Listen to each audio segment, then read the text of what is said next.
எல்லாருக்கும் நமஸ்காரம். இன்னைக்கு ரெண்டாவது பாட்டு, நீராட்டம் பகுதியில் ரெண்டாவது பாட்டு பெரியாழ்வார் பாட்டுது. நீராட்டல்னு இது 10 பாட்டு. இதில் இன்னைக்கு நேற்று முதல் பாட்டு சொல்லிட்டேன். இன்னைக்கு ரெண்டாவது பாட்டு. கன்றுகளோட செவியில் கட்டெரும்பை பிடித்திட்டார், தென்றி கெடுவாயில் வெண்ணெய் திரட்டி விழுகுமா காண்பன், நின்ற மராமரம் சாய்த்தாய் நீ பிறந்த திருவோணம், இன்று நீ நீராட வேண்டும் எம்பிரான் ஓடாதே வாராய். இது பாட்டு. சொல்லும்போது கன்றுகளோடு செவியில் கட்டெரும்பை பிடித்திட்டால் தென்றி கெடுவாயில் வெண்ணெய் திரட்டி விழுங்குமா காண்பன், நின்ற மராமரம் சாய்த்தாய் நீ பிறந்த திருவோணம், இன்று நீ நீராட வேண்டும் வாரணா ஓடாதே எம்பிரான் ஓடாதே வாராய். எம்பிரானே ஓடாதே வாராய். இது எம்பிரான் ஓடாதே வாராய்ன்றது பாட்டு. இதுக்கு மீனிங் பார்ப்போம். கன்றுகளோட செவியில், மாடு கண்ணுக்குட்டி போட்டுருக்கு இல்லையா, சின்ன கண்ணுக்குட்டி. மாடாக இருந்தால் கூட கொஞ்சம் உஷாராக காதை உதறும். அதுக்காக தான் இதை கன்றுகளோட செவின்னு சொல்கிறேன். கண்ணுக்குட்டி எவ்வளவு ஆழ்ந்த சிந்தனையில் செஞ்சு எழுதிட்டாங்க பாருங்க பாட்டெல்லாம். மாட்டோட செவியில் கட்டெரும்பை பிடித்துட்டால் சொல்ல, கன்றுகளோட செவியில் கட்டெரும்பை பிடித்துட்டால். கண்ணுக்குட்டி செவி காதில் கட்டெரும்பை பிடிச்சி விட்டோம்னா என்ன ஆகும்? அது பூச்சின்னு ஓடும். அது ஆனால் மாடுன்னு சொல்ல, மாடாக இருந்ததுன்னா என்ன பண்ணும்? ஓடாது, நின்று காதை ஆட்டும், தலையை ஆட்டி ஈட்டி ஒரு உதறி அந்த கட்டெரும்பு வெளியே விழுற மாதிரி பண்ணிடும். ஆனால் கண்ணுக்குட்டி இருந்ததுனால அதுக்கு ஒன்றும் தெரியாது. கண்ணுக்குட்டி காதுக்குள்ளே ரொம்ப போயிட்ட உடனே அதை சொல்கிறாங்க. கன்றுகளோட செவியில் கட்டெரும்பை பிடித்திட்டால் தென்றி கெடுமாகி. தென்றின்றது செதறின்னு அர்த்தம். அந்த இடத்துல தென்றின்னா செதறி. தென்றி கெடுமாயில், கெடுன்றது காணாம போது. அது பொருளுக்கு என்ன கெட்டு போச்சுன்னு தெரியுமா உங்களுக்கு? காணாத போனால் கூட அது கெட்டு போச்சுன்னு சொல்லுவோம். அது மாதிரி குதிச்சுட்டு எங்கே போச்சுன்னு தெரியாது, எங்கேயோ ஓடுமா, கண்டு மட்டும் தெரியாத ஓடுறமே. அதுதான் காதுக்குள்ளே கட்டெரும்பு. காதில் கட்டெரும்பு பட்டுதுன்னா போச்சுன்னா என்ன ஆகுன்றது நமக்கே தெரியும். நமக்கே சில நேரத்தில் நைட்டில் ஏதாவது காதில் பூச்சி பூந்துருச்சுன்னா என்ன பாடுபடுறோம். அப்படியேப்பா நமக்கு தெரியுது அறிவுக்கு வேறு எதுவும் போயிடுத்துன்னு. ஆனால் மாட்டுக்கு நாள் கழிச்சு இவனுக்கு என்ன தெரியும்? அது என்னவோ தெரியலையேட்டு வித்தியாசமாக ஃபீல் பண்ணிட்டு ஓடும். அதை பண்ணுவாரான் கிருஷ்ணன். அந்த மாதிரி கண்டுபிடிச்ச செவியை கட்டெரும்பை பிடிச்சி விட்டா அது குதிச்சுன்னு ஓடுறது அப்படின்ற அந்த இடத்துல. அப்படி கண்டுபிடி ஓடிடுச்சுன்னா மாடு எங்கே பால் கறக்கும்? மாடு பால் கறக்காது. மாடு பால் கறந்தா தானே வெண்ணெய், கிருஷ்ணன் சாப்பிட்றதுக்கு வெண்ணெய் கிடைக்கும். அதுதான் சொல்ற அடுத்தது. வெண்ணெய் திரட்டி விழுங்குமா காண்பன், வெண்ணெய் திரட்டி விழுங்குமா காண்பன்.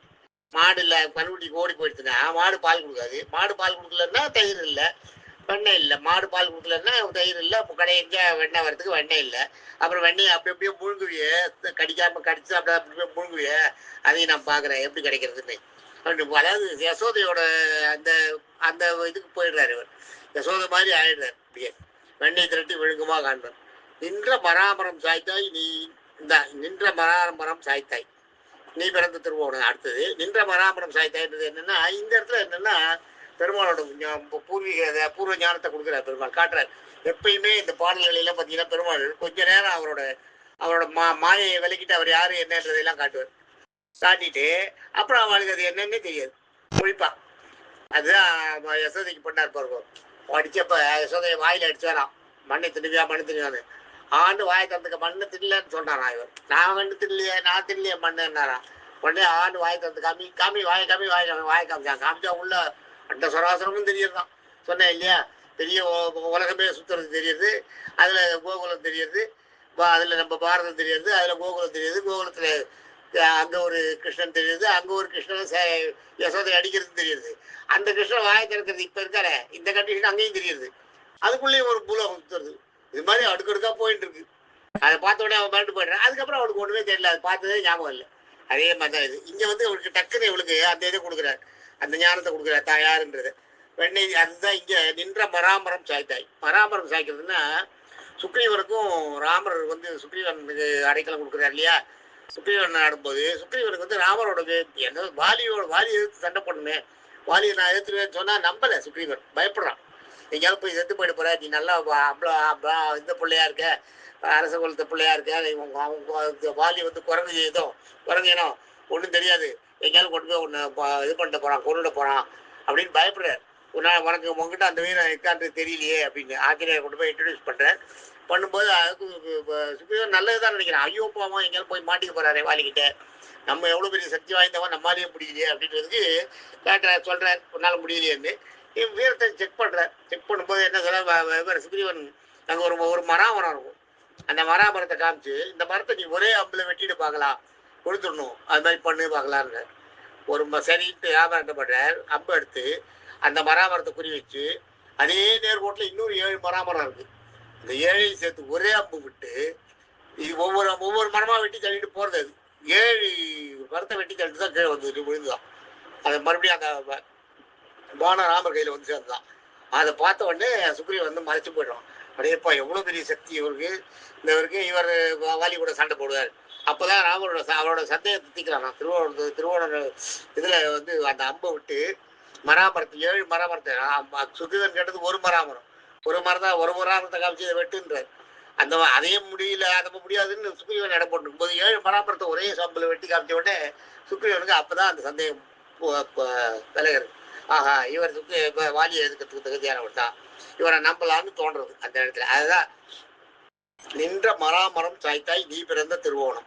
நின்ற மராமரம் சாய்த்தாய்ன்றது முடிஞ்சு போயிட்டா அதுக்கப்புறம் என்ன சொன்னா, நீ பிறந்த திருவோணம், உன்னோட திருவோண நட்சத்திரம் இன்னைக்கு பெருமாளோட நட்சத்திரம் திருவோணம் இல்லையா, அது வரைக்கும் அவளுக்கு அந்த இந்த பூலோக சித்தையை விட்டு அவளுக்கு ஞானத்தை விலைக்கு காட்டுறார், மாயை விலைக்கு தான் யாருன்றதை காட்டுறார். நீ பிறந்த திருவோணம், இது நீ பிறந்த திருவோணம், இன்று நீ நீராட வேண்டும். இன்னைக்கு நீ கட்டாயம் குளிக்கணும், பிறந்த நாளுக்கு குளிக்காம இருக்க யாராவது அதெல்லாம் சொல்ற. இன்று நீ நீராட வேண்டும், எம்பிரான் ஓடாதே வர, என்னுடைய பிரானே எங்களையெல்லாம் காப்பவனே, எங்களை காத்து அருள்பவன், பேருதவி புரிபவன், எங்களை காத்து அருள்பவன் பிரான்னா. பொதுவா பிரான்றது இடத்துக்கு மாறும், ஆனா பிரான்றது வந்து எங்களுக்கு பேருதவி புரிபவன், எங்களை காத்து பேருதவி புரிபவன் அப்படின்றதுதான் பிரான்றதுக்கு அர்த்தம். தான் அதான் இங்க சொல்றேன், இன்று நீ நீராட வேண்டும், இன்னைக்கு நீ நிச்சயம் குளிக்கணும். என்னால ஒன்று ஓடி வந்தாலும் வரட்டி பிடிக்க முடியாது, அவனே மாறிடுது. இந்த நீ குளிக்கணும்னு சொல்லாது, நீ பிறந்த திருவோணனே நீ குளிக்கணும்னு சொல்றாளே, அதோட அந்த மாயை விலைக்கிருந்தார அதை விட்டுறாரு, மாயை சூழ்ந்துக்கிறது யசோதைய. உடனே அவன் பண்ண எம்பிதான் நீ ஓடாத, என்னால் உன்னை ஓடி பிடிக்க முடியாது, வா நீ வா குளிக்கணும்ன்றான். இது பாருங்க எவ்வளோ அழகா இருக்கு பாருங்க இந்த பாட்டு. இது வந்து 2வது பாட்டு. கன்றுகளோட செவியில் கட்டெரும்பை பிடித்திட்டால் தென்றி கெடுமாகி, தென்றின்னா செதறி, கெடுமாகில்லாம் இங்கே ஓடி போகிறது, காணாமல் போகிறது, எங்கே போகிறதுனே தேவை ஓடும். என்ன ஒரு திக்கு தெரியாத காட்டில் ஓடுறதுன்னு நிறையா. அப்போ மாடு வெண்ணெய் கொடுக்காது, மாடு பால் கொடுக்காது, பால் கொடுத்தாதான் தயிர் வெண்ணெய் எல்லாம். உனக்கு வெண்ணெய் நீ எப்படி ஊட்டி முழுங்குறியா, எப்படி குழந்தைகளை திட்டுற மாதிரி ஊட்டி முழுங்குறியா, எப்படி உனக்கு கிடைக்கிறதுன்னு பார்க்குறேன். அதான் வெண்ணெய் திருட்டு விழுங்குமா காண்பன் நான் பார்க்குறேன் அப்படின்றது அர்த்தம். இது அதோட நீ நின்ற மராமரம் சாய்த்தாய் நீ பிறந்த திருவோணம், நான் சொன்னேன் இல்லையா, நின்ற மராமரம் சாய்த்தாய் நீ பிறந்த திருவோணம், திருவோணம் அர்த்தம். இன்று நீ நீராட வேண்டும், நீ கட்டாயம் குளிக்கணும், தப்பிக்க முடியாது, ஓடாத, ஓடி எல்லாம் மப்பு பண்ணாத, வந்து குளி அப்படின்றத அர்த்தம். இது 2வது பாட்டு. தேங்க்யூ. நாளைக்கு 3வது பாட்டு சந்திப்போம். தேங்க்யூ.